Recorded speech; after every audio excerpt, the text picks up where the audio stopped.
How can you expect your brain, because this is the thing, is you're negotiating with a 3 million year old mechanism here, right? So if you imagine you tried to argue with an old person before, they're very stuck in their ways. You cannot argue with your brain, you have to just rewire it. How can you expect to feel motivation? And what is motivation from a biological level? It is a feeling of anticipation. Like, how can you, like, it's pleasure derived from anticipation. Like, how can you expect your brain to deprive pleasure from anticipation of work or the gym or studying? Like, and to lock itself onto a future time horizon. Like, if I study now, I'll get a better grade.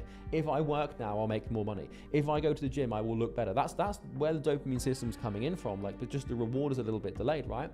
But how can you expect it to want to do those things which are very low on the dopaminergic stimulation threshold when your brain is so used to all these other things? It's like, I'll give you an example. If I ever go on a junk food binge, which might happen once a quarter, every 3 months, I'll spend like a week or a few days where I just eat rubbish, like as much sugar as I want, just rubbish food.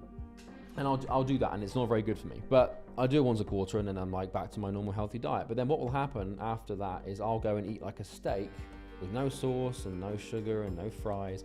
And that steak is just so fucking boring. But if I only eat steaks for, I don't know, like 2 weeks, then suddenly I start looking forward to the steaks again.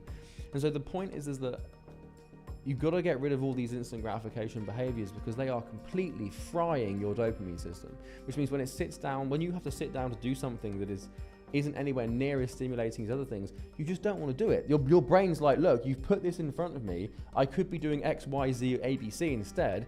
You're giving me P. I don't want to do P. It's fucking boring.